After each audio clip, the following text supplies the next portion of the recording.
buong narrative ay ipinipit na naman yung mahirap sa kapwa mahirap. Sabi ko nga doon sa video ko sa page ko, dapat mas laliman natin yung sa mga bagay-bagay. Lalabas, napaka-anti-poor pa rin ng narrative. Yes. Diba? Ano naman yung actualization na yan? Ang tagal na yan nilalaban ng labor.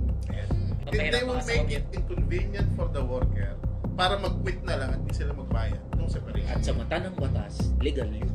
Habang hinihiwalay mo sila in the effort of protecting them, lalo silang natatanggalan ng capacity na mag-decide para sa sarili lang, matuto, magkamali, etc. Kailangan pa rin niya ipakita yung pagka-masculine niya eh. Na kaya kong kontrolin ng babae na yan kahit nagtatrabaho yan para sa akin.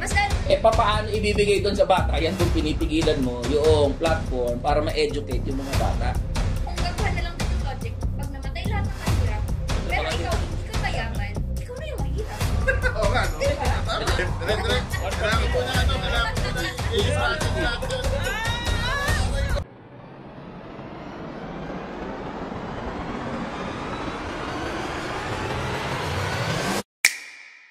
Okay, kumusta po? Ito naman tayo. Ako po si Jen, ang Batas Magagawa. Ako po si Eli San Fernando ng Eli.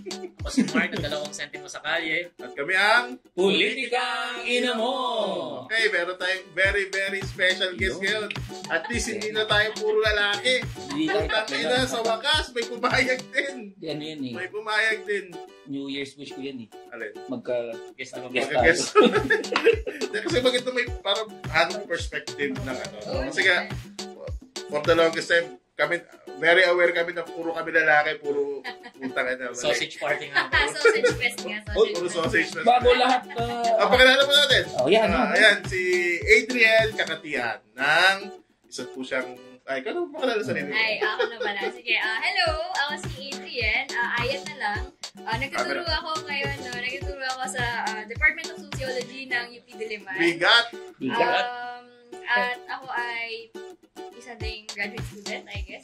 Heavy. Mukha lang po siya estudyante. Pero instructor po yan. Heavy. Sa UP Diliman. Department of Socio. Pareho silang socio ni Mark. Actually, mag-classmate kayo. Mag-classmate sa isang class. Dinalaw tayo. Sa sociological theories. Hindi ko Favorite maintindihan yan. ng prof yan si Ma. Favorite na sa rin. Kung ano-ano kasing hanas natin yan. Dinalaw na tayo ng UP Socio. Ito kayong tatlo, marami kayong maling mga takes. Ito, tuturuan tayo ni Parang hindi rin ako qualified. Sa inaaway pa lang. Welcome to the club. Welcome to the club ng mga inaaway sa social Inaaway at media. naka-cancel. Cancel club. Yeah. Cancelled club.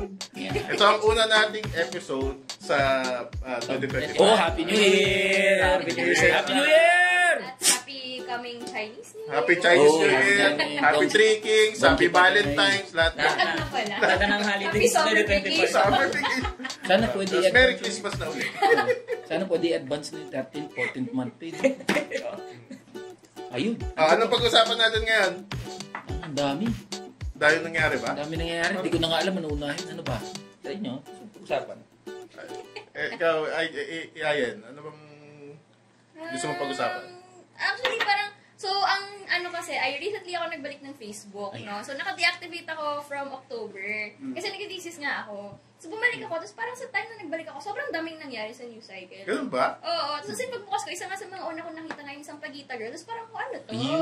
Kaya ka siguro ganyan nakasuot. Oo, kasi tatry ko kung gagana ba siya, na hindi ba ako itataboy. Parang mas tinaboy nga ako, kasi nga akala na estudyante ako, hindi ako instructor. Pumasok ka ng UP Diliman First day para lang kasi magturo namin. ng ganyan. First day fight! Cool. Ayos. Kasi nga, ang sabi ko, tinuturo ko nga na parang, ano ba yung idea at itsura ng karespe-respetong tao, di ba? Especially ng karespe-respetong nagtuturo sa University of the Philippines. So parang china-challenge ko yung idea na may isang itsura, na what is respectable, di ba? Sino ba yung dapat kilalanin, pakinggan, etc. Kasi hindi naman natin nababalot lang sa itsura kung ano ba yung respeto, ano ba yung perspective, ano ba yung experience. Tama! Unang-una pa lang. Sa Pagita girl. Oo nga, no? Ako, di ako masyadong nag-Facebook ngayong, after 2025, isa sa mga New Year's resolution ko, medyo bawasan. Less screen time. Yung screen time. Hinaharap na ng phone. Pero, Mike, kaya mo ba? I-summarize mo nga yung, Sampaguita girl issue na yan. Yung dali may lumabas na video, di ba? Hmm. Sa video na yun, meron nagbebenta ng sampagita. Babae, akala ng lahat bata. Akin Sampaguita girl. Okay, so syempre, malusog. Tapos, ang nangyari sa video, nakita na yung guard ay inaaway yung bata, quote-unquote bata. Tinataboy, tinutulak, tapos kinuha na rin yung sampagita niya. SM Mega Mall ata. SM Mega Mall sa may bandang, sa may Pasig na Yung yun. harap dun sa may EDSA. EDSA pa. Building A yata yun, basta Yung building daanan A. ng mga Oo. bus, gano'n. Dun. So, nag-trend siya, yung mga tao, syempre, nagalit una sa guard. Tapos nalaman na may mga taong lumabas Ayun yung hinigit, di ba? Hinigit yung... Oo, yung sa pagita. Tapos, ayun, yung bata, sinabi na member daw ng sindikato. Tapos yung guard naman ay natanggal sa trabaho, tinanggal ng agency. Tapos yung yung SM Mega Mall na di na mauulit yung sitwasyon na to. Kala mo naman may accountability talaga. Hindi, yun na yun. Sila pa hero, no? O sila pa yung hero, kahit Sila policy pa nila yun. Tapos, di ba, lumabas na parang may nag-out na college student Yeah, na college pala. student na siya. 22 years old na siya. 22 ba? 22 years old na siya, bali dun sa investigation ng police. Then, nagsasorry ngayon yung nagigilty yung bata kasi, yung 22 years old na, dalaga, na dahil daw sa kanya ay natanggal sa trabaho. Pero legit daw siya na Sampaguita, nagbebenta ng Sampaguita. At legit na estudyante. Estudyante siya. Pero hindi siya high school. Pero yung uniform daw kasi ay pang high Mukhang school. high school. Oo. Hindi siya college uniform. Kasi parang ganito. As in, may kwelyo, di ba? Napunta doon bigay usapan? Parang ang dami na eh. Ano na parang Napunta na sa layer na. Napunta na yung sa mga sindikato, chika, napunta na sa yung issue ng mga info. agency. Tapos yun nga, parang during the time, nung bumalik nga ako, parang isa sa mga una kong nakitang post, apart from yung, nauna ko pang nakita bago yung Sampaguita girl, may nag-post nga ng picture din, na parang sa Makati, or post lang siya, na sa Makati din, meron ng mga nagbebenta ng Sampaguita na naka-school uniform. Tapos ang specifically, Before pa lumabas Before pa itong- yun, may mga ganun talaga. parang may mga ganun daw talaga. Pero nakita ko nga, during the time na nasa nasa public knowledge na yung Sampaguita girl. Tapos specifically nakalagay dun sa post na sindikato daw yung gumagawa ng ganun. At Diba? ang Na parang sabi pa nga ng iba doon, yung pinost ko yan baka daw member yan ng church ni Kibuloy. Valid. Pero di naman ata naka-uniform kasi yung mga yun. Pero nag-ano na nga parang medyo marami ng conspiracy theories kasi ang dami ng mga facts na lumabas, ang dami ng iba-ibang information. So ang hirap na rin sabihin kung sino ba yung dapat paniwalaan, ganyan, ano ba talaga yung totoo. Sino ang may sala? Yan. Ano bang take mo dyan, Ellie? God's will. Batukan kita ni New Year na New Year eh. Hindi, yung doon sa CQ, sumusunod lang yun sa utos ng management. Particular nung, siyempre, magkasabot naman yan yung kumpanya at yung agency. Karami ng mga manggagawa na sa agency. So, sure ako, kasi hindi lang sa SM Mega Mall yan eh. Pumunta ka sa mga malls. Parang may ganong policy sila. Ganong policy. Napansin nyo ba yun?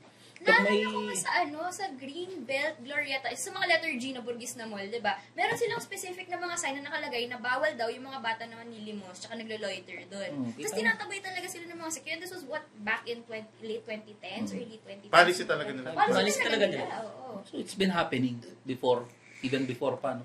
Oo. At bahagi nun, obviously, diba, dahil nga parang ayaw ng mga tao, no, na nai-istorbo sila, siguro kung nagmamaling, pero at the same time, as a researcher ng aesthetics, bahagi siya ng image ng mall di ba? Na nakakasira siya sa image na dapat yung mga mayayaman ni-enjoy lang nila yung malling nila, wala dapat mga kalat. At tinatrato yung mga bata na to bilang kalat, di ba? At nakakaabala daw pag nakakita ng kahirapan yung mayayaman. Naalala ko sa SM Santa Mesa, hindi kami pinapasok ng mall ng ate ko, bata pa ako, dahil nakachinelas kami. Ganun? Saan yan? SM Santa Mesa. Okay, kaya SM Santa Mesa. Hindi kami pinapasok ng Punta ka na, pangit-pangit ang mall nila. Real talk ha, punta nila. Naalala ko, no, yung kapatid ko, nag-aral siya sa isang school malapit sa Katipunan. Tapos silang magkakaibigan, nagpunta sila ng UP Town Center. Hindi sila taga Miriam Ateneo, no? Pero naka-uniform sila. Trinay nilang pumasok sa UP Town, hinarang sila ng SECU, pero yung mga sumunod sa kanila, mga Atenista, pinapasok. Yan. Tapos private school din naman yung kapatid ko, no? Pero siguro dahil hindi nga sila mga mayaman, hindi sila pinapasok. May ganun palang policy ang SM, no? Boycott UP Town. UP Town, ha? Boycott SM Santa Mesa. Nang judge bata, siguro ay mukhang maasim to. Ganun siguro. Pero ano yan, dun sa usapin ni Sampaguita at saka ni security, yung kahit yung guard, biktima rin ng sistema. Biktima. Diba? Pinapalis niya kasi utos. Pag di niya sinunod si Bisor, Pagdel sa trabaho. pagre-reportin siya. Report muna yan. Ba't di mo pinaalis yan? May CCTV. Tanggal. Ang dulo niyan, tanggal sa trabaho. So, no choice si security kundi gawin yung trabaho niya. Tsaka ang akin lang. Si Sampaguita Girl naman, siyempre, biktima ng siklo ng kahirapan. Diba? Titinda ng Sampaguita. Sige, sabihin na natin kung ano man yung dahilan niya bakit siya nandoon sa harap ng SM Mega Mall na may Sampaguita. Long story short, may pangangailangan siya economically. So, kaya magbebenta at magbebenta. Yung oportunidad na makapagbenta o makabali, makadiskarte, papatusin nun. Kahit alam din naman nun na nagpapaalis ang SM Mega Mall. So, both of them. Tsaka ang akin nga lang, feeling ko normal na action na yun ng mga security guards parating sa mga ganyang tao. Feeling ko nagkaroon na ng issue kasi na-recordan ng video. I mean, feeling ko yun nag-viral, wala. Feeling ko di siya isolated case. Ayun ang recorded case. Oo. Kaya nga meron din isa sa mga conspiracy theories tungkol dito kay Sampaguita Girl na parang meron daw siyang kakilala or kakonsyaba or kaibigan na nag-video para mapakalat na ganun. May ganon? May nagtahong May post. scoop na ganun na. May ganung chichi. So parang dumadagdag nga yung mga take dito. Pero parang sabi kasi na parang napaka-opportune naman ng panahon na nakunan exactly habang nangyayari na tinataboy siya. So, para namang ewan yung argument para namang walang nare-record yung mga tao na kung anong kababalaghan na araw-araw. I mean, Hindi lang yan nangyari ngayon. Ayun, hindi lang nangyayari ngayon. At saka nakalabas na ang phone ng lahat ng tao. Kumbaga, reflex na mag-record, diba? Yung magsuntukan nga lang yung sigaw, nire-record niya. Yung pa kayang guard nakikipag-away sa bata. Actually, yun din yung interesting na parang sa akin, hindi ko sure kung bakit hindi siya masyadong napapansin or napag-uusapan. Especially sa mga communities na hindi naman talaga sila, kumbaga, newsworthy or wala silang access sa mainstream media, etc. Diba? Ang kanilang means of communicating yung concern sila or ibalita kung ano nangyari sa kanila, Facebook Live. Yes. Yung Facebook Live nila lahat. Kunwari, parang may mga kaibigan ako na pag nagbubukas sila ng Facebook, nagsascroll, parang hindi, magkaiba kami ng background, hindi taga-UP yung mga kaibigan kong to. Lumalabas talaga mga videos or Facebook Live na mga na-aksidente, mga motor na morbid pa kinalad. talaga. Very morbid, no? Pero Facebook Live siya at mismo mga tao sa community yung nagre-record. So, it's one way na parang, yun nga, parang hindi naisip ng mga conspiracy theorists, I guess, na it's really just that common for people na hugutin ko yung phone ko kasi kailangan malaman ng mga tao na may nangyari. Tawag daw dyan, Marites journalism. Marites. Valid naman. Citizens diba? Journal. I mean, meron naman talaga community journalism is Meron. already a thing. Madami. Pero ako ito yung pinaka nagtumatak sa akin din sa issue na yan. Ay, yung buong narrative ay ipinipit na naman yung mahirap sa kapwa mahirap. Parang ang discourse na ngayon sa internet, yung security guard versus Sampaguita Girl. Yes. Wala nang iba. So nag-aano lang parang nagpipingpong lang eh. Mali una sabi mali si guard. Tapos sabi sindikato si Sampaguita Girl, mali si Sampaguita Girl. Tapos may naano naman, totoong estudyante si Sampaguita Girl, mali na naman si guard. So ako tingin ko what is lost in the discourse is ba't kailangan gawin nung guard na paalisin yung nagtitinda at bakit kailangan magtinda nung bata o estudyante man yan, high school o college. So ano man yan, ng Sampaguita ng gabi after niya ng school, di ba? So, sabi ko nga doon sa video ko sa page ko, dapat mas laliman natin yung sa mga bagay-bagay. Tapos ngayon, itong SM Mega Mall, siya ang hero. Tinanggal niya yung guard. Masaya ka na may natawalan ng hanap buhay. Oo, mali yung ginawa ng guard. Sabihin na natin, kung yun ang perspektibo mo, mali ginawa ng guard. Hindi niya kailangan sirain yung Pero kailangan bang mawalan ng trabaho, hanap buhay yung tao na yun? Nang dahilan doon. Ang naalala ko dito, naalala niyo ba a few years ago, yung si Alchi Paray, yung guard. Security guard na ng Sa hostage idol sa ko yun. Green Hills, di ba?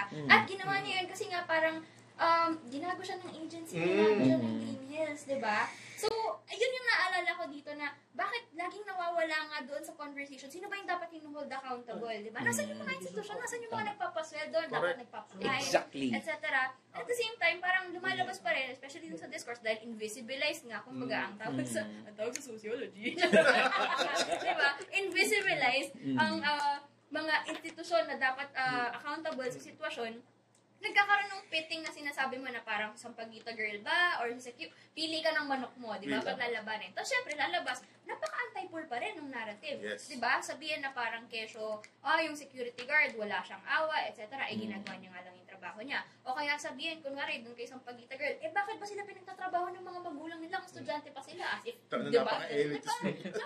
Napaka-kita, napaka-bobo. na-idea niya na parang hindi ba natin makita kung gaano ka-complex nung realidad nitong mga to na, again, bakit sila yung pinaglalaban natin at hindi yung mga mas malalawak na structure at institution, especially yung mega mall, mga private corporation, diba? Na responsable, sila yung site, sila yung nag-uutos, etc. doon sa supply. Here at SM, we got it all for you. Pati contractualization, meron dyan. Lahat. Pag-aalipusta, exploitation, contractualization, lahat na may Sean. Kaya nga Nasa SM This is not the first time nasangkot ang SM sa mga ganyan. No? Naku, Pero ang accountability for them, laging fire the worker. Fire the worker. O kaya, be silent about it. Hindi nga nila, actually, hindi nila piner yung, lilawin natin, para hindi nila piner yung guard. Anong ginawa nila? Kasi contractual yung guard eh. Oo. Ang kailangan lang nilang gawin, sabihan yung agency, ayoko na yung pagbumuka ng guard na yun. Oo. Tapos, yung agency, Siya na bahala. pull out na niya yun. Ganun ang contractualization. Kasi kapag regular ka empleyado, kailangan mo munang mag-imbestiga, may notice muna, hindi ka pwedeng basta-basta tanggalin. Kaya naman yung contractualization na yan, ang tagal na yan nilalaban ng labor movement. Pinalala ang endo ng manpower agency. Yan. Marami tayong pwedeng i-unpack dyan eh. Ibig sabihin ba na hindi na nagdala siya sa agency nyo, lilipat lang siya sa ibang facility? Kasi ang trato sa kanya, manggagawa ng agency. Ang rule ng agencies dyan, dapat hanapan ng agency ng another posting yung guard within 3 months. Ayun, Pag hindi niya illegal. nahanapan, bibigyan niya separation pay. Pero, ito, Nasusunod ba yun? karamihan din susunod yan. Kasi ako, ang dami kong kliyenteng na mga agency workers dati na Normally, pag kanyang agency workers, pinull out ka. Ang required lang si agency, bigyan ka ng trabaho, yun na nasa batas eh, Department Order 174. Tatapon ka sa malayo. Para ikaw na lang yung mag-resign.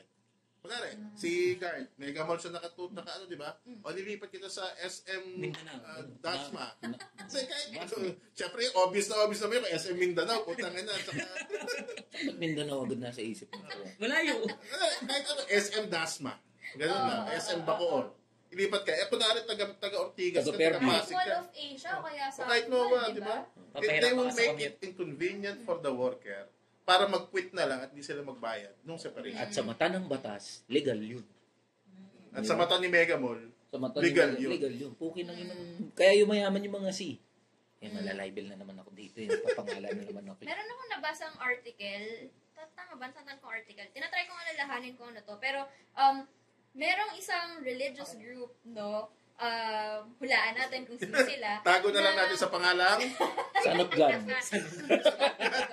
Lahat naman sila sa Nopgad. Maraming anak Diyos. So, Ako, the more, anak ako. diba? Ang sinabi daw ay, favorite daw ng SM na kumuha ng mga empleyado o manggagawa From this. this religious group. Alam ko na, tago na lang natin sa pangalang yung pinuntahan mong rally. Oo. Nagkakaroon na nila yun. Peace and unity. So, sinasabi daw na gusto daw nila, parang mas prefer daw nilang nagha-hire mula dito sa grupong ito kasi hindi sila pwedeng mag-union. At hindi sila pwedeng lumabag sa sinasabi ng boss nila kasi sinasabi na yung boss mo ay para siyang Diyos, basically, or parang sugo siya ng Diyos, mayaman siya, may leadership siya over you, so kailangan sundin mo siya. So, talagang very exploited sila, hindi lang ng sabihin natin, diba, kapitalistang sistema, hindi lang ng mga mall, hindi lang ng mga korporasyon na to, pero pati ng mga relihiyon nila. Dahil yung dogma ay ginagamit ng mga enterprises, ng mga corporations para i-justify at lalong iluklok sa kahirapan, no? At sa unequal or unequal situations, yung mga manggagawa nila. So, dahil sinabi sa relihiyon mo na hindi ka pwedeng magrebelde, ngayon, target ka ng mga mayayaman na, hindi sila pwede So, magrebelde. exploitable to, exploitable. Exactly, Ano yan? diba? Protestant ethic, ano? Spirit of... Capitalism. Ay, kay Weber. Si Weber ata yan, di ba? Work is a blessing. Faber, sorry. Faber. Work is a blessing. Pero, totoo yan siya, sabi ni Ayana. Narinig ko na rin niya, although hindi ko Dito ma-confirm ako kaanib. na marami talaga, yung SM, notorious yan, talagang doon sa isang religious institution na kumukuha na ano. Bawal talaga mag-union. Ang dahilan nila, siyempre sa other side naman tayo, ang dahilan ng, ito sabihin, ng religion ay ano daw, dapat daw, parang isa lang ang Pinaglilingkuran. pinaglilingkuran. Kaya hindi ka pwede, in fairness, hindi lang union ang bawal silang sumali. Any other groupings. Oh. Bawal silang sumali. Nakakatakot yun, At in fairness din, ako, unionista ako eh. Marami akong kilalang unionista. Doon. Oo, doon. Those are not being... Siyempre, hindi lang kasi baka maulan sila. Oo. Pag inulat sila, talaga papagalitan sila. Totoo Pero yun. grabe, Pero kasi- maraming sumusubay din. Sobrang concerted din nung, from a gender perspective ba, very abuser tactics siya. Ay, Diba? oo. I-isolate mo, tatanggalan mo ng mas malawak na support system at mas malawak na source ng karanasan, information. Kasi gusto nila, nung na-exploit ka nila, na-abuse ka nila, nagagamit nila kung ano yung kaya mong ibigay na hindi sila nagbibigay ng karampatan para sa'yo. Kulto Parang echo chamber ka lang. Kulto nga. Basta ako, di ako kaanib ng Kung kahit. ikaw nagsabi dyan, ha? Oo. Hindi ako kaanib ng kahit Kasi ang anong gusto ko relihiyon. sabihin dito Oo. kasi, Hindi ko ini-specific kung anong grupo, pero very cultish behavior yung ganong klase. marami nga naman Yung ganyang klaseng level. Tama naman. Yung ganong klase. Wala kami sinasabi, ha? Malinaw, ha? Baka makancel. General yun, pag may isang grupo na gumagawa ng isolation system na gano'n, Exactly. it's very Oo. cultish. Eh, At hindi lang reliyon yan. Hindi lang really, O pati pwedeng, politika. o pwedeng sa kaliwa yan. Oh, pwede sa kaliwa. Tayo na, wag tayo punta dyan. Pag tayo pumunta dyan, makakancel tayo. Pero ang isa din sa mga points kasi na gusto kong sabihin, no, yung parang pag-isolate nga na yan, kung abuser tactics, manipulator tactics siya, merong very clear na parang, big words na naman, di ba, patriarchal na parang motivation, no, na parang kailangan yung mga mas mahihina, di ba, sila ay hinihiwalay, pinoprotektahan. Pero in that process, habang hinihiwalay mo sila for the sake of protecting them, lalo silang natatanggalan ng capacity na mag-decide Exactly. para sa sarili nila, Exactly. matuto, magkamali, etc. So, yung nakikita nating dynamics na to sa mga sinasabi natin parang cultish groups, etc., ay dynamics din na nakikita natin sa mga romantic, familial relationships, di ba, kung paanong pagmamayari ng lalaki ang asawa niya, ganun yung trato. Kaya yung mga anak niyang babae, di ba, pag anak ng babae, hindi ka pwedeng lumabas ng late, hindi ka pwedeng mag-boyfriend ng ganito ka aga. Kapag kasi sinabi na magka-college ka, uuwi ka agad, may curfew ka. Di ba? Kasi ang point, kontrolin siya. Kasi ang press release, di ba, proteksyonan ang kababaihan. Pero ang totoo nun, hindi mo binibigyan ng karapatan at kalayaan yung babae na explore yung mundo kasi sinasabi mo na mahina siya, hindi niya kaya at hindi niya dapat ginagawa. Tama. Dali. Kailangan ko muna. I-process natin. Aray ko. Basta, Hindi, pero, sige, comment ka muna. Huwag ka na mag-comment. hindi ako kaanib ng kahit anong relihiyon o kung ano man eh. Basta kung karapatan ang mag-union, respetuhin ng mga ano yan. Kung sino mang grupo yan. Basic right yan eh. Protest. Hindi, basic right ang mag-union. To join any... To organize. Right to association. Right to association. Freedom of association. So, wag nating harangan. Batay sa paniniwala. Ito, babalik ako dun sa Pagita Girl sa SM. Ako para sa akin, napaka-ironic. Na, alam niyo ba, ito, alam ko, marami sa netizens na nakakalam nito. Si Henry C. Yung una niyang tinayo, yung kanyang, sa SM, sapatos siya, Sumar, di ba? Nag-ano daw siya, parang nagtitinda siya ng sapatos sa harap ng Mercury Drug. Ang ginawa ng Mercury Drug pinaalis daw, siya. sa kanya, sa Quiapo, Mercury Drug Quiapo, pinaalis daw siya doon sa pwesto. Simula nun daw, nagtanim siya ng galit sa Mercury Drug. Kaya, walang Mercury Drug sa SM. Tayo siya ng sarili niyang pharmacy. At tapos ngayon, yung kanyang tinayong mall, Henry C., Ganun ganun ang ginagawa naman doon sa mga ibang nagtitinda sa paligid niya. Kung sa Pagita Girl, magtatanim ako ng galit. Tayo ka ng sarili Ah, mo. tapos tayo nga ng Sampaguita Empire. Oo. SM, Sampaguita. Ipagbabawal ko yung SM doon sa mall ko. Malaki dapat yung mall ko.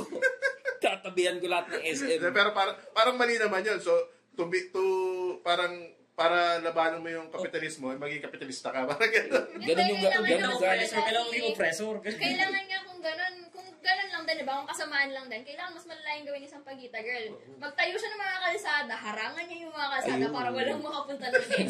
Kasi malaking empire na yung mall. So, cut off blood flow, diba? Tama. Ako yung pinaka... Ay, naku ah. So, kailangan niyang maging charot. Kaya sabi ng pangalan dito. To be, to fight oppressors, you must be the oppressor. Parang gano'n. So, hindi na nga mga mall, mga subdivision. Either you... Ganyan. Tago na lang natin sa pangalan Forbes Park. Either you... Ano yun? Yung quote na yun? Either become a hero or, Live long Long enough. enough to see yourself become the best. Villain. Sana, wag naman ganun. Kasi maraming nagko-comment kay, segue na ako, maraming nagko-comment dito kay Ellie na kapag tumatakbo siyang congressman ngayon Billion Arts. sa kamanggaga. 85, number 85 po. Wala pa kayong party list. Nandun po sa pang-apat na column ata yun. Yeah. Ito, segue pa. Nakakampanya pa. Kasi maraming nagko-comment sa kanya na, so simula lang yan. Kasi, diba, vocal siya sa social media. Pag nakaupo ka sa kongreso, magiging corrupt ka rin. Yan. Ano sabihin mo doon? Kurap. Paghatian natin yung... Hindi. Kasi, buta lahat. Lahat ng politiko tinatanong, mangungurapin. Hindi. Kami kukunin ako, babalik rin ko. Mangungurakot ako para sa lahat. Yan. Para ma-access. Ma-access, direct access naman. O, mga manggagawa ito, may project gobyerno. May akap ako. May akap. O, akap. Pero hindi na ipapadaan sa mga politiko. Kay kapitan, wala na. So yun na. Rektahan na. Parang Robin Hood. Tama. Ito ba yung direct democracy? Direct Yan. democracy. Kung yun man ang tawag doon, kasi plastic yung lahat ng politiko. We are for honest and clean government. Puta, kung totoo yun, noon pa man maganda ng gobyerno natin. Pinipili sa ng kotse ngayon. Kaya, ayan, may lumilipad na kotse sa Pilipinas. Kaya ako mga boss, yun, di ko ipapangako yan, may papangako lang paghatian natin. Paghatian natin kung ano man yung... Ang ginawa yung mga Kaya di tayo dinadalaw ng mga alien. Hindi kasi, ganun talaga kailangan nating, tinatarantado nga lang itong mga politiko na to So yun mga boss, mahirap mga ako ng ano. Basta buwagin provincial rate. Yan, tsaka ipatupad ang living wage nationwide. Number 85 ka magagawa. Tama yan, nakasegue ka, nakadami ka na, nakadami ka na. Balik tayo kay isang Pagita Girl. Sa Pagita Girl, isa pang ano dyan, issue, yung parang, sabi 22 years old, pero parang hindi ko tatanungin ang edad mo, pero mukhang bata. Diba na ano? At tapos, parang, sisegue na ako doon sa next, natin topic na ano.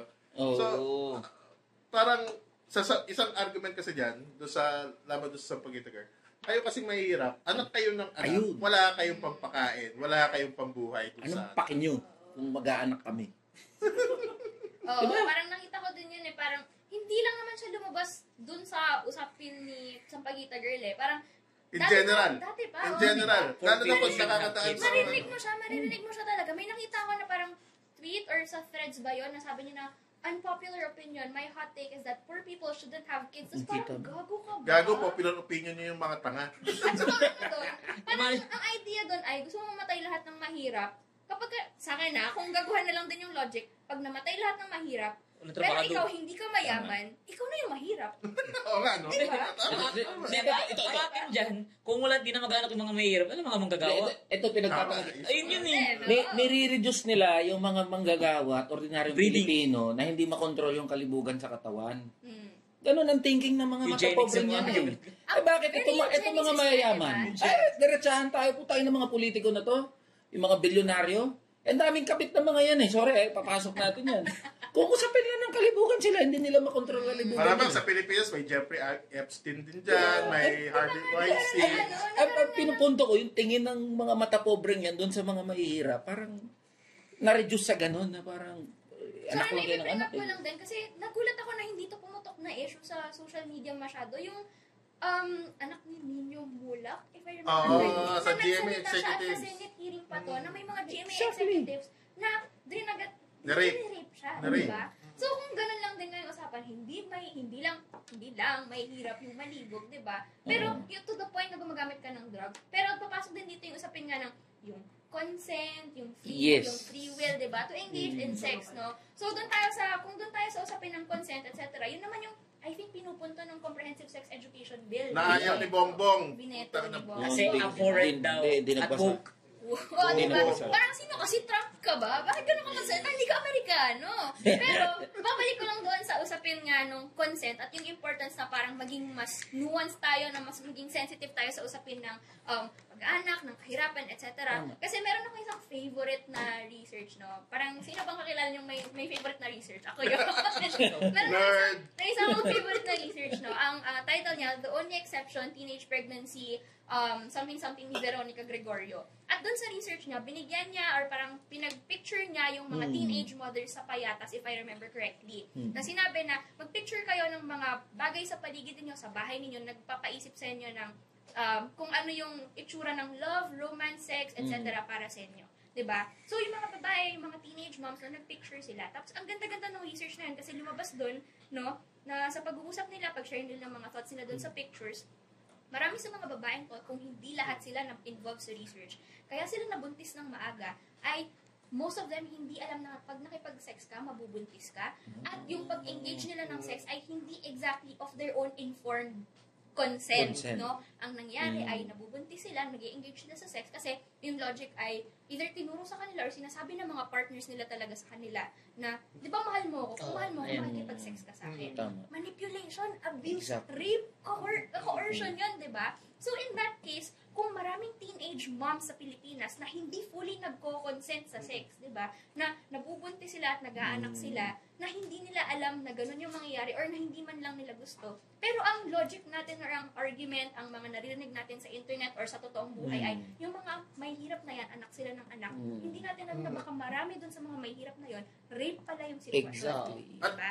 At tansya ko, marami talaga. Marami. So, incest rape, isa yan sa Pati mga pinakamalalang undocumented case dito sa mga households Ano natin. ba? Isa Incest pa, rape. incest rape. Isa Ano yung pa, sabihin nun? Para sa viewers. So, ang incest rape, siya yung parang yung perpetrator ng crime ay kamag-anak ng victim. Anong nangyayari nga kasi dyan, yung family nila, lalo na yung mga breadwinners ng mga perpetrators na yan, pinoprotektahan ng family kasi kung wala yun, either nakakahihiyan yun, umawalan sila ng income sa household nila. Kaya nangyayari dun sa mga case na ganyan ay piniblame na lang yung victim kahit bata pa yan. Na, huwag kang magsumbong kasi mas tanda sa'yo yan, kasi nakakaya sa family natin yan. So ano yan parang isang grand scheme ng preservation ng family image tsaka ng income nila. parang di ba nga yung naging sobrang sikat na documentary ni Cara David? Ayun. No? Ano yun? Yung documentary tungkol sa isang group ng mga indigenous peoples na parang yung mga victim ng rape, yung survivors ng rape, ay minemarry off nila dun sa rapist para wala na raw gulo. Tapos pinagdedesisyonan ng council leaders ng indigenous group na yon na pakasal na nga lang. Kasi nga daw, wala namang pera, walang access sa mga lawyers, etc. Alam, connect ko lang ng mabilis bago si Ellie. Alam mo kung bakit?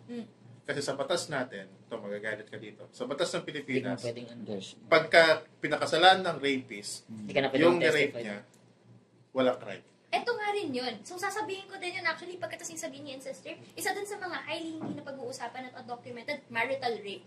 Kasi kapag kakasal, tingin natin hindi rape. Kasi pinasok mong kasunduan yun. As if ang point ng pag-aasawa ay para lang i-sex ka ng asawa mo. Yan yung nangyari sa issue ni di ba? Nung pa yung usapin na yun, yung kay sinong senador yun, nagsasabi na paano naman daw yung sexual rights ng lalaki. Si Robin Padilla. Na mas masahol pa sa aso. Diba? Yan yung sinabi ko din. Na yun, napagkasali na assume na may sexual rights ng lalaki sa babae, sa asawa niya. Even though kahit sabihin natin kay jowa mo yan, asawa mo yan, kung ano mo man yan, kung walang consent, at ginawa mo yung rape. Kay Robin Padilla, napapagod na ako siya. Pero may economic basis din yan eh. Alam mo sa mga komunidad ng mga manggagawa, yung mga babae, nakatali yung economic nila sa lalaki. So, limbawa, uuwi lalaki, pagod sa trabaho, dahil nga siya may hawak ng pera, nagsusustento sa pamilya. So, pagbibigyan niya yung urges nung asawa eh. Walang magawa yung babae, hindi makatanggi. Kasi kapag nakatanggi siya, bugbog siya. Then may cases din nga din na kahit yung babae na yung wife na yung provider, di pa rin siya nakatanggi sa tawag yung double burden sa shoulder niya. Yes, pero sa komunidad ng mga manggagawa, urban poor communities, karamihan ng kababaihan nasa tahanan dahil yung pagka-instill sa isip nila na ang asawa na babae ay sa bahay lang, mag-alaga ng pamilya, di siya magtatrabaho, just to care for the family.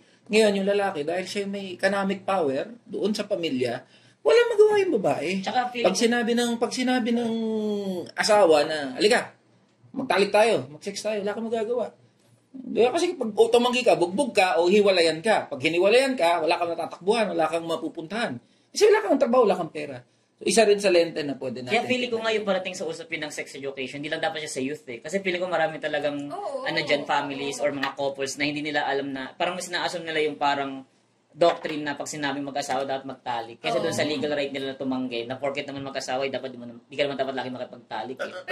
Gusto ko lang balikan ng mabilis yung point ni Mark yung double burden. Kasi tama naman siya sabi ni Ellie, yung isang layer dyan, economic. Di ba? Pero wag natin kakalimutan yung gendered na gender dynamics. Na kahit na nagtatrabaho yung babae, meron pa rin mas, yung patriarchal society, ay may burden pa rin sa kanya na dapat, dahil babae ka, kahit nagtatrabaho ka, o dapat makipag-sex ka sa asawa mo kapag ka gusto.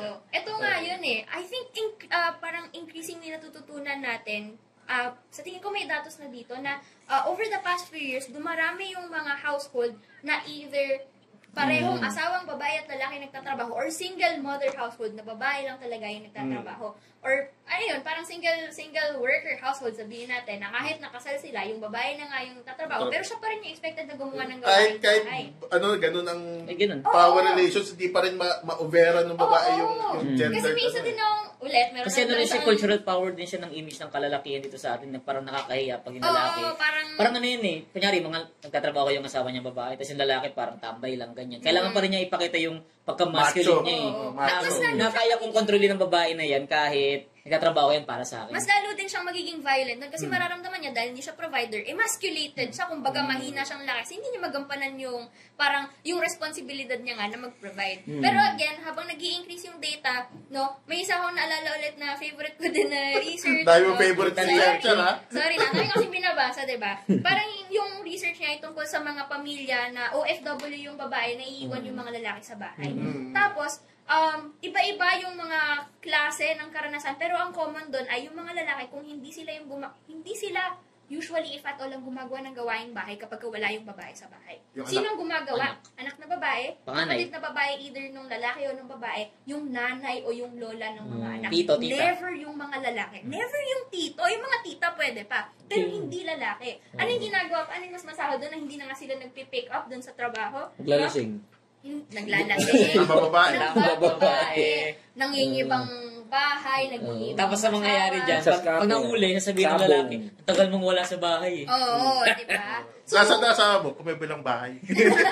Oo, di ba? So parang, ayun na nga na, alam mo yun, kung gagamitin natin yung lohika ng patriarchy, hindi ka na nga nagtatrabaho, hindi mo na pinupunan yung responsibilidad mo bilang lalaki, hindi ka pa gumagawa ng trabaho sa loob ng bahay. Hindi sariling mga anak mo, hindi mo kailangan. Kasi Kasi nakaka-frustrate, marami ng kabataang lalaki, kay kalalakihan in general, na parang nagagalit sa image na nagkatrabaho yung babae na ganyan. Ang increasing yung ganyang klaseng misogyny parang ngayon. conservatism yun eh. Hindi lang siya conservatism, alam mo yung parang, di ko lang, yung incel logic na ganyan. Incel logic, oo. Incel logic na yung ganyan. Na parang, ayaw nila sa equality kasi na-emasculate sila. Ngayon galit sila sa lahat ng babae. Kasi walang gustong magkagusto sa kanila. Parang nagagalit sila na mataas daw standards ng babae. Kaya nga sinasabi ko lagi sa page yan, ang kailangan nyo lang gawin, maligo, mag-exercise. Kumabaho na yung di ka gugustuhin ng gawin. Gawin mabuting tao. Yun ang kailangan nyo gawin. Kung di ka nagtututbrush ka, sino pa yan? Di ba? Pero ang ano nga din, hindi lang naman kasi siya. So, incel, no, ay, ang ibig sabihin niya talaga ay involuntary celibate. Ibig sabihin, mga taong gusto makipag-sex, pero hindi sila makapag-sex. Kasi walang gusto sa kanila. They feel they are denied by the right to have sex with women. Oo, feeling nga nila, karapatan yun. Iba sa mga extreme na incel logic talaga, makikita mo to sa internet. Sinasabi nila na, dapat, merong programa yung gobyerno na lahat ng household binibigyan ng mga lalaki ng babae para maging sexual object. Uy! totoo yan, may ganyan. May ganyan mga Kaka-anime niya yan.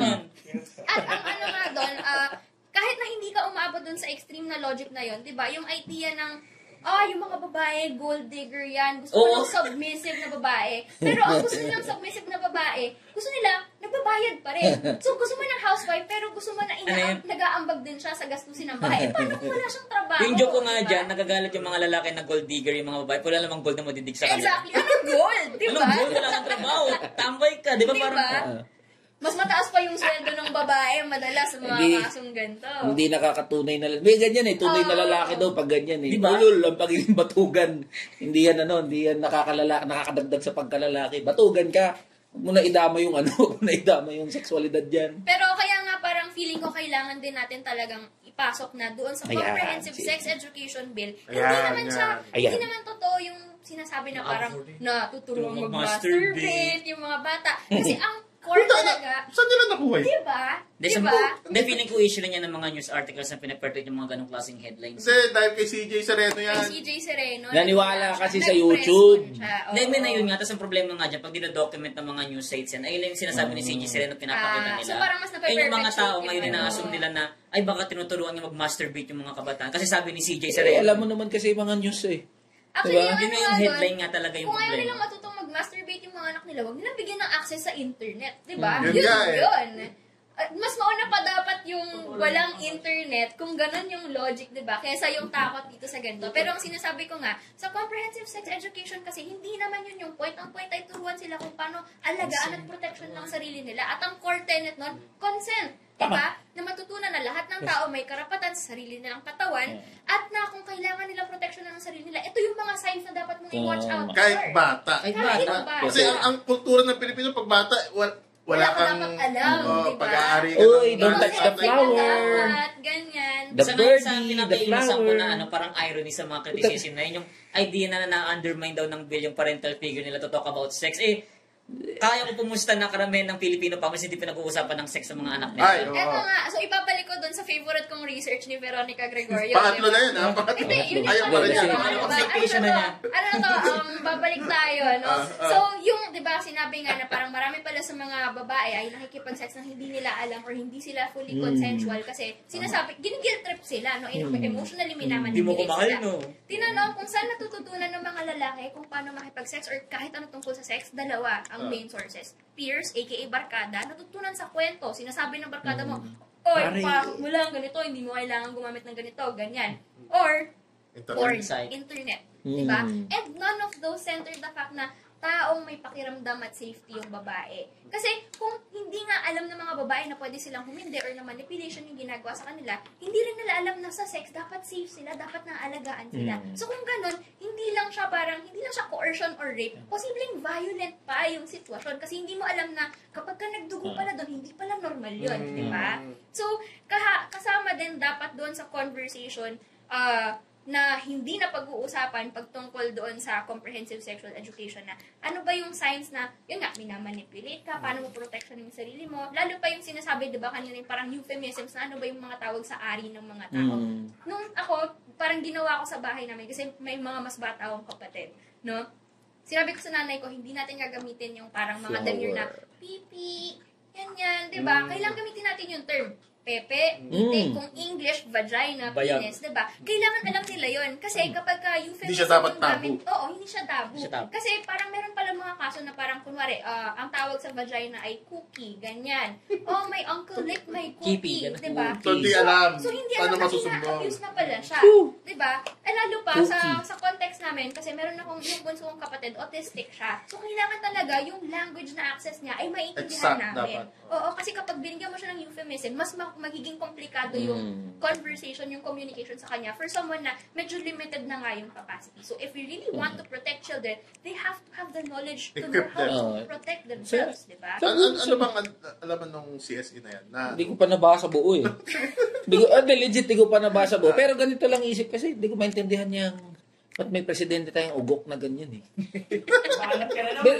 parang di nagbasa, no? Nag-comment agad, hindi niya muna binasa para tsaka, tayo.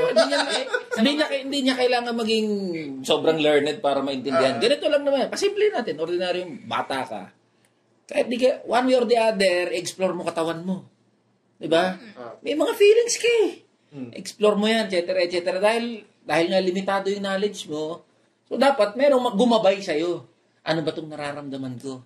Diba? Dapat gumabay. Ang batas na yan, tutulong doon sa mga bata, nagabayan sila.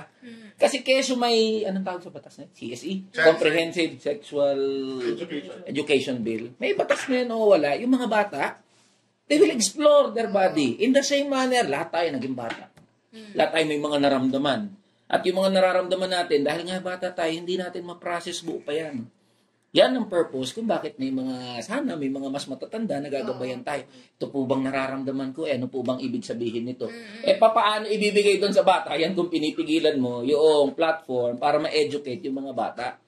Kasi ang popular na thinking, ang mga magulang, pagmamayari nila yung mga anak nila eh. Diba? Kaya hindi hinahayaan na makapag-isip, ma-explore yung kanilang sarili. Truth be told, wag tayo maging mga, anong tawag doon? Ipokrito. Tayo maging mga ipokrito kahit sa pinakabanal pa na pamilya.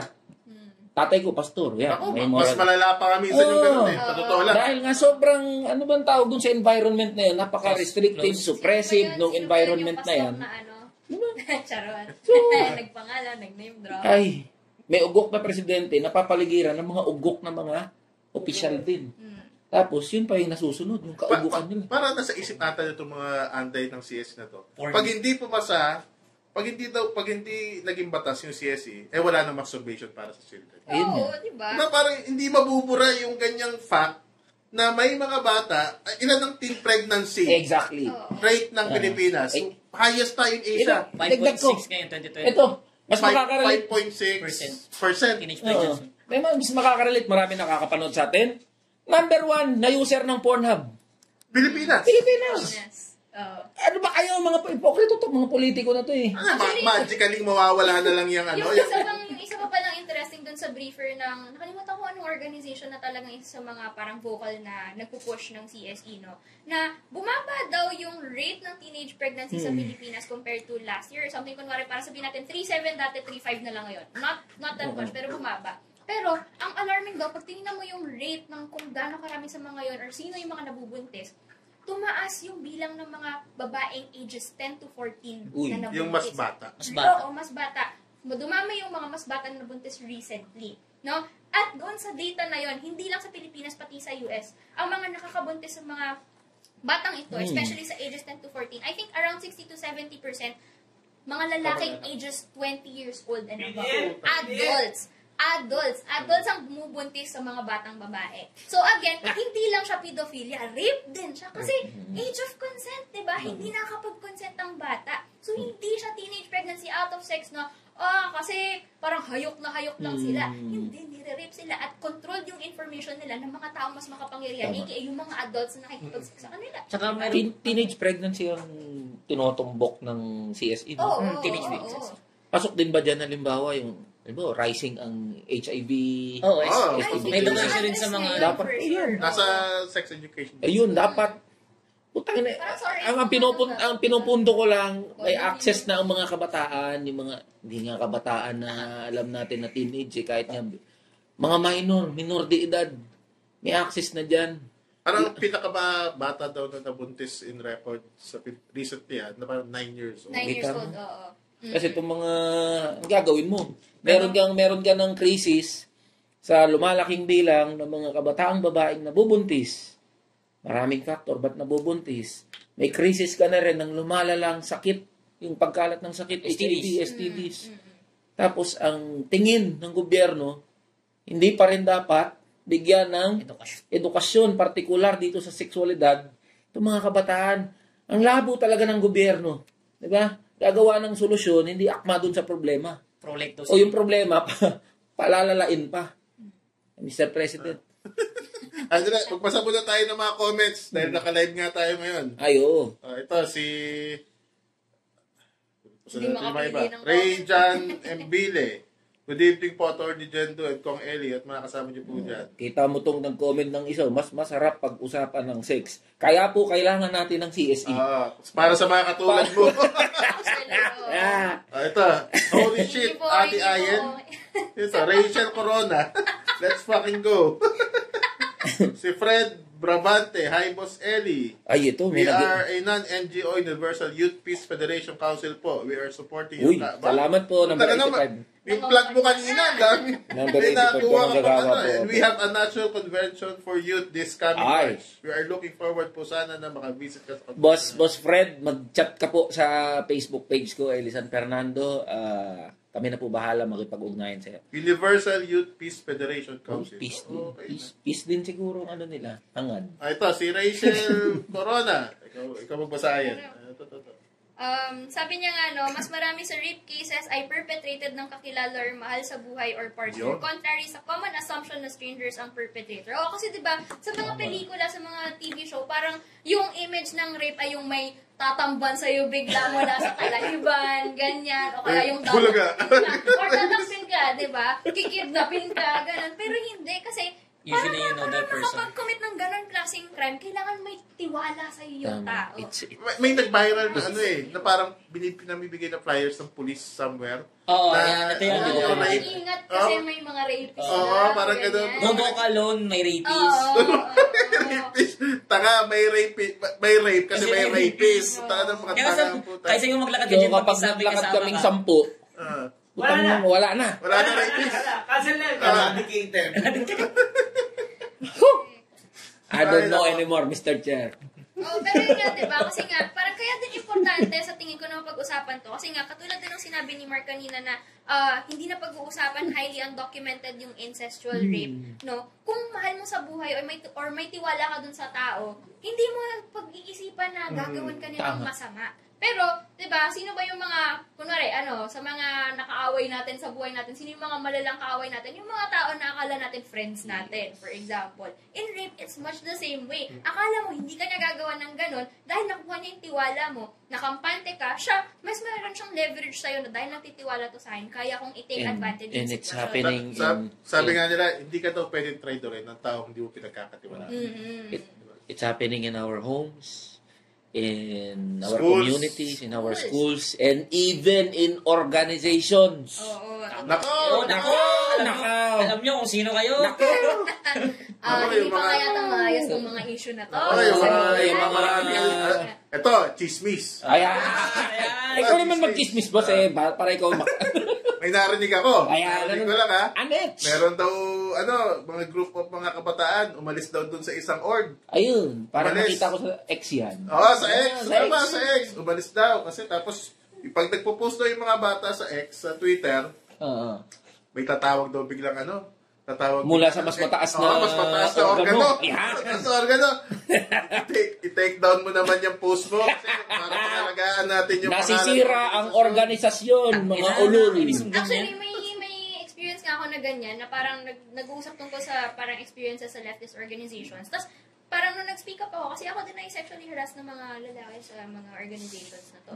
No, so, I spoke up about my experience. Tapos, mas maraming babae din nag-share na experience nila. Iba, mas malala pa sa akin talaga straight up river abuse. No? Tapos, naging medyo mainit yung usapan. Umabot sa mga taong nasa Twitter, no, na bahagi Nako, na doon punta sa na tayo. mga organization Profile. na yun. Tapos, ang nangyari, sinasabihan nila ako na red herring daw na pag-usapan ng sexual abuse. Kung ang Gumamit usapan ng lang ay argumento. politika. Dali. Ano yung ibig sabihin ng Derry? Red Parang- herring, parang ano siya, parang ginugulo mo yung usapan. Parang lagay ka ng isang Dinidistract topic na mo yan. sila. Parang magulo. Oo. So, sinasabi nila, wag daw pag-usapan yung sexual harassment, rape, abuse, ganyan. Kasi hindi daw yun yung topic on politics and organizing. Tapos, lumabas na ito yung nakakatawa. Putang ina nyo! Ito yung nakakatawa. Itong taong to na parang nagsabi nun sa akin sa Twitter, I think a few weeks or months later, lumabas, siya pala ay merong kaso ng rape sa organization. Kaya pala. Ay, nako, sasabihin dito sa platform natin, anti-revolution tayo. Yan, sasabihin. Ay, nako. Expecting na. Kasi nga Bakit yung daw- pinag-uusapan niya, nasisira lang yung Kasi Oo. nga daw, identity politics daw ang gender. Ano ka? Ganun. Ito naging identity politics yung sexual assault po. Naghahangad- Anyone can be Ang ano pa din doon, yun nga, so napag-usapan natin sa organizations, but especially in schools, dahil vulnerable yung mga tao sa school. Yes. No, di ba noong lockdowns na alala ko, nagkaroon ng malaking uptick ng mga tao nagsasalita. Mga batang nagsasalita, especially sa all-girls schools. Kasi groomers and predators yung mga teachers Dami nila. cases ng Punta ka na. Diba? Daming ganyan.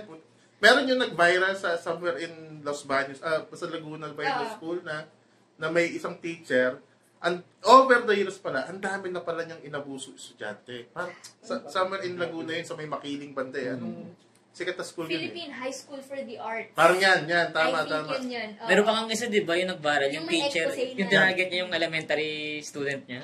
Oo, saan ba to? Para sa Albay or something? Basta Parang gano'n. provincial Parang area. grade 5 Grade 5 pa lang, tinarget na niya. Tapos naging grabe. asawa niya ngayon. Ay, oo. diba? Punta ka na kadiri. Sobrang Punta naging ka. viral siya. Meron pang, ako naman, parang sa personal Diyos ko po. experience, no? Meron akong, yung kapatid ko, nasa high school, parang all-girls high school nag-aral. Parang meron nga siyang mga kakilala na nagsusumbong, tapos yung teacher hindi daw tinatanggal. Tapos parang, merong nag-try mag-file ng kaso, tapos, hindi ko alam kung nag-try yung school na mag-file ng kaso pabalik doon sa Baka estudyante. chew. Or, na parang sinabi na may gagawin daw, so parang isettle na lang, pero wala talagang ginawa doon sa teacher na yun. Kasi ang main, lalo pag organizations nakakabwisit na ang main lagi nila, pag may nagre-report ng sexual assault o kung ano man, ang unang reflex ng mga nasa head ng organization Ipagtanggol na yun, yung i-preserve yung organisasyon. Yung image. Putang ina nyo, kung yung organisasyon nyo ay nagkakadal ng mga sexual offender, putang ina nyo lahat. Ano yan ang linyahan nila? Hindi natin siya pwedeng tanggalin. Magaling kasi Magaling- siyang Magaling siya mag-organize. Mas mabigat ba? Yun, di Kasi ganun.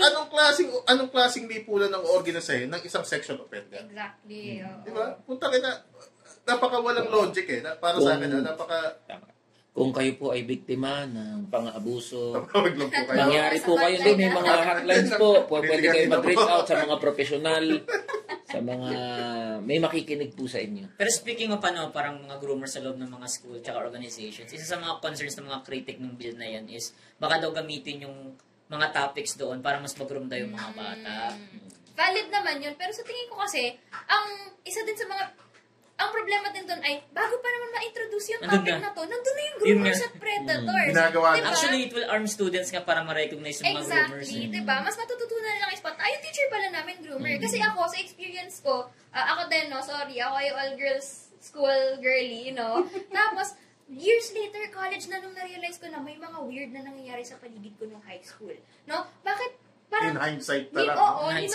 Ni-normalize ng mga teachers na parang meron daw isang teacher na may crush sa kaklase namin, kunwari. Tapos inaasar ng mga teacher yung teacher na, ito yung crush mo. Ganun. Pero Uy, adult ka. Sobrang mo 40 ka na, yung crush mo 12. Anong school yan? Diba? May sakit ka sa ulo. Inang-ina ninyo! Sobrang normalized ng grooming sa Pilipinas talaga. At tinatago nila sa fasad na mahal naman nila ang isa't isa. Pero hindi nila nire-recognize yung difference ng power dynamics ng isang minor at ng matanda. Age is just a Diba? number. 50 ka na. Isipin mo to 50 ka na. Prison is just a Nagkagusto ka sa 13. Tapos mahal nyo isa't isa, ay gago ka pala eh. Pero ito ang susunod na tanong niyan, siyempre ng mga incel na sige, kailan 30 and 40 years old, pwede ba? 30 and 40. Pwede, di ba? 18 and 25. Sa tingin ko hindi. Ayan, dyan ang debate. Ito Medyo kasi, siya, Ano medyo bang study na nagsasabi na fully 25 formed na? years old. 25. Ito ang ifo-forward ko na perspective ha. Hindi kasi siya sa numerical or biological or Yes. mental age. Iba-iba. Nasa life stage siya. Bakit ka, di ba, as a 25-year-old na nagtatrabaho na magjojowa ng estudyante pa? ano yung reason? Power Ayun yun eh. inequality siya. Kasi ikaw working ka na may pera ka. So parang what if naging reliant sa'yo or nagginawa mong reliant Actually, sa'yo yun yung mga estudyante? yun yung isa sa mga nila, rational nila kung bakit sila tumatarget ng mga mas bata eh. Para maging Kasi may Dependent pera, sa maging dependent kanila. sa kanila. Kasi pag may pera ka, kasi yung loser ka sa age group mo, binidagyan mo ng Pero ito, di ba, ang doon, totoong pag-ibig ba yun kung minamanipula mo yung tao para magstay sa relasyon, di ba? So siguro ang mas magandang scale para sa ganyan, yung power dynamics, hindi yung number. Hindi yung edad na Kasi kunwari, meron namang mga 22 ka na, pagka tapos 30, okay naman ang nagkakilala kayo ng walang na power dynamics. Neutral. So pwede ba yun? Pero case to case. Case to case. You cannot put a abstract number. Kung saan pwede. Ito pwede ito hindi pwede. Case to case. Kaya halimbawa, pasimple natin, may mga kakilala ko, sasabihin natin, yung sa number, pinapalalim na. Agree naman ako dyan. Pero sasabihin, puta, 70 na yung isa. Tapos yung isa, 18. May kapag sabi ka agad, may problema dyan sa relasyon niyan. Ako, mag-share ako sarili kong experience to, lalo pa bilang babae. Yeah. Nagkaroon ako ng experience nung undergraduate ako sa UP, 17 years old ako. Tapos, nalaman ko sa ibang mga tao na yung parang lalaki pala na madalas kong ka-hangout, parang romantic relationship na pala yun. Hindi umamin ever sa akin. 22 years old na siya. Kayo na pala yung Ito yung pala, 22 years old na siya, 17 ako. Unconsented Tapos, relationship. pinagkakalat niya siguro or something sa iba na parang nagde-date kami. Tapos parang, akala ko parang vibes lang Tropa lang to, pare. Tangina mo. Pare kita eh. Tapos hanggang sa dulo, never niyang inamin na parang gusto niya ako. Ganun. So parang ako, so ano ba talaga nangyari? Tapos sobrang naging weird siya. Kasi parang pumunta ako dun sa kung saan kami tumatambay, yung barkada niya nandun. May isa dun sa mga lalaki lumapit sa akin bigla. Tapos tinanong niya sa akin point blank, uy, nagmamahal na ba kayo ni ganito? Tapos parang ako, doon ako naalog na, wait lang, ganun na ba yung nangyayari? Pinagkakalat niya. Diba? Tapos yun nga, yung difference, kahit na pareho kaming nasa UP noon, 17 ako, 22 siya. At yung space kung nasan kami, mas marami siyang kakilala. So, mas may power siya over me. Kasi hindi yun yung support system ko. No? Dapat sa Dapat may mga nanlulumpo sa mga ganyan. Di ba sa India may grupo ng kababaihan? Yung may 2x2 Ay, oo, yan. oo. Puta, papaluin nila. Puta, yan yung mamanyak dun sa anak natin. Papaluin na dapat sa Pilipinas. May ganyan. I advocate po. Yung Wala kasi sa Advocate atin violence. kasi Yes, yung po. mga ganyan sumisikat, nagkakaroon ng career, nagiging mga sikat na artista, writer, musikero, etc.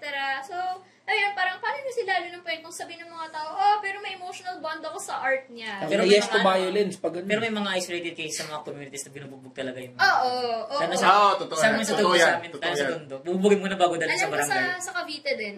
Parang may Sa ganyan Tondo na din, ang kwento ng mga kaibigan. Mayroon din ganyan. Oo. Kasi parang ang idea ay komunidad mo, dadepensahan mo yung sarili mo. At kung meron mang sasaling sa inyo, kahit na hindi exactly legal yung nangyayari, dahil alam mo kung ano yung nangyari, poproteksyonan niyo kung sino yung victim, gagawin niya lahat para at least, magkaroon ng konting sense of justice at parang balik doon sa Community perpetrator. justice. Community justice, di ba? Tama. Pero yung grooming na yun, ever-present niya sa iba't ibang community. Kaya, di ba, na lumabas yung topic sa mga indie bands na perpetuated din yung mga grooming ng mga banda. Naku, puta ka ng mga banda yan. Actually, yung naranasan ko nga yung 1722, Sa sa banda music scene nangyari yun. Banda yun? Hindi siya, Part siya ng music scene. nasa music Buti scene siya, hindi ako lahat silang nahilig sa nasa banda. iba't ibang music, Thank you, groups, Lord. etc. Pero, Ano alam pangalan? talaga siya sa music scene. Eh, Para mamura man lang. Puta ka na mo. So, Tigilan mo. Kaya dapat yung CSE, seryosohin natin. totoo. Kasi it will be a tool for the Alam mo, minors ay na... nakakabuisit. Ito mga politiko, mga senador, tsaka congressman. Hindi naman talaga sila tumitindig doon. Pare, anti-CSE sila. Kasi lubos nilang naiintindihan yung bill. Kundi tumututol sila kasi natatakot silang mabawasan ng conservative votes. Diba? May ganon? May May ganon. ganon? Ang daming ganun boss eh. Pero meron pa conservative po. Hindi, I mean mga... Malala ng conservative movement sa Pilipinas ngayon. Ay, May mga influencers na nga ng mga ganyan ngayon na conservatism, mga Dagdag ko din, ganyan. sorry no. Canon Naalala ko PH, si special mention. Geraldine Roman ay bumoto ng yes to death penalty kasi gusto niya daw ng more support sa Soji bill. Dahil nga, parang quid pro quo Parang yan pagka ganon, sa parang Congress ganon, eh. oo. Na dapat, yan ang titignan mo, pagka lumusod ka sa Congress. Kaya nga, pag number 85 mga boss, ang So, baka naitawid na. hindi lang siya yung parang takot na mawala ng votes, pero pati yung parang matanggal ka sa peers. majority, Yeah. ganyan. Mawala kang Dagdag ko perks. din, dagdag ko din, no, pagdating dun sa CSE, hindi lang din siya yung parang formal na parang sex education, sa science, sa biology, di ba? Pero, for example, sa UP, required ka na magpa-cert, parang magpa-accredit, no? So, kailangan para maging official UP or kayo, papa-accredit kayo, dadaan kayo sa mga multiple, like seminars, trainings, etc. Isa sa mga kailangan yung pagdaanan, I think 1 or 2 sessions ng gender sensitivity training. GST. Pero, bakit ang dami pa rin frats na accredited? Nung ano na yun.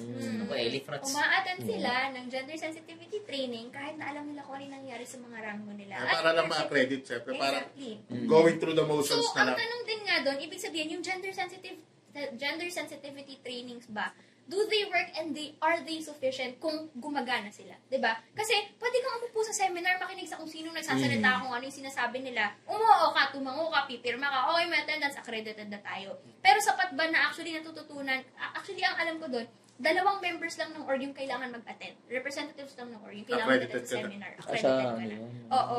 So, kung ganun, parang sapat ba yung natututunan nila at nakakascade ba yung natututunan nila doon sa lahat ng members? Kasi nga, di ba, alam natin, whether or not nagkakaroon ng expose sa mga laman ng mga group chat ng mga male-dominated spaces and organizations, dahil mga lalaki yan magkakaroon sila ng ganung mga klase ng usapan, mga group chat, mga palitan. Meron nga akong narinig na sa U-Belt daw, meron daw Google Drive at Telegram chats na pinapaikot na basically nag-upload sila ng mga nudes ng mga babae na either girlfriend nila or nakasex nila. Putak na. Oo, tas kalat siya, U-Belt, hindi siya particular school lang. Although, noong 2017, may issue na yung pastor ko kagi. Kung Parang naalala, nawala na lahat ata yun. Nawala lahat Oo, yun. baka nagtago lang. feeling ko Hindi natin tatago alam sila. baka ibalik ni Mark Zuckerberg yun. Kasi kailangan daw ng masculine energy ng internet. Eh, Pagaling. Tangin na mo rin, Mark Zuckerberg. Lahat. Tanggal yung live, no? Wala, para ako si Aya Stark eh. Puta ka na mo, puta ka na mo, puta ka na mo. Yes. Dami natin na pag-usapan na. Ayan, naka-isang oras na tayo sakto. Pero sana, sa susunod, yung Sana invite ma-regular na- si, ano, ma-regular si si Aya Ayan. dito. Basta pakainin niya ako. Ayun, Ay, Nasaan na yung ano? Nasaan na yung pagkain? Hindi tayo mauubusan ng pwedeng pag-discuss. Ang dami pwedeng pag-usapan. Gusto Sa ko totoo lang. nangyayari pala. Sa totoo lang. Parang noon nga nung bago magsimula yung podcast, parang wala na pag-uusapan natin. Ang dami na natin. Sabi na, di mo ka napansin sa oras na tayo. Diba? Sobrang nakaka-drain yung mga nangyayari, no? Pero wala tayong Diyos kundi... Palag. Palag. Number 85 mga boss. Sige, that's all we have. Isang oras tayo. Next week, sana makapag-taping ulit tayo. At sana, mag-usap pa kami ni Ayan after dito. Sana maging regular siya dito. Para naman hindi tayo puro sausage fest tayo. Next housemate, Ayan, send. Ayan.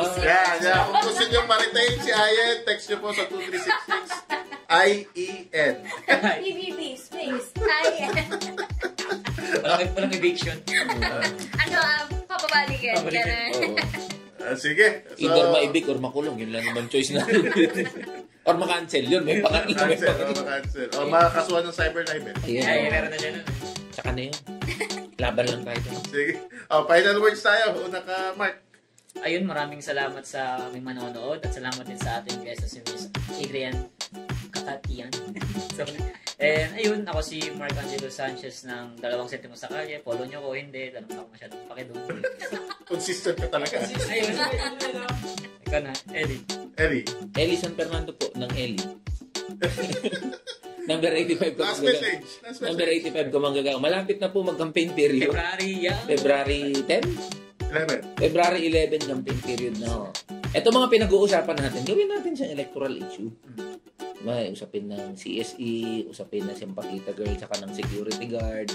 As long as mga kupal, yung mga nakaupo sa iba't ibang posisyon, paulit-ulit natin pag-uusapan to. We have a choice by 2025 elections. So kung wala pa kayong party list number 85, mga boss ha, buwagin provincial rate, patupad living wage na ito. Love you mga boss! Sige. Adrian? Hello, si Adrian, no? Siguro, ano man last message ko? Imbis na pag-usapan natin ang mga bagay na to in terms of parang legal, political, mga mas contentious na terms, no? Pag-usapan natin sila base sa karanasan natin. Yeah. Sino sa mga babae at mga bata sa pamilya natin, sa paligid natin, ang nakaramdam na unsafe sila, especially sa mga particular na tao. Ganun dapat yung pag-usapan natin. Kasi sa pagpayag at pagbigay ng space para sa mga nakaranas nito, no, na magkwento ng karanasan nila, mas mag-get natin kung ano ba yung importanteng mga steps para maproteksyonan at maalagaan natin ang isa't isa. So, yan.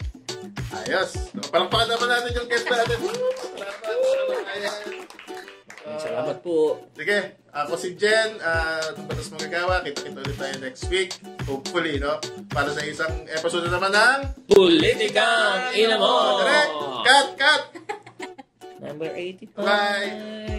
Yung live, hayaan natin naka-live siguro, no? Shout out. Hoy, pagkain. Walang pagkain. Dito ko pagkain yung guest.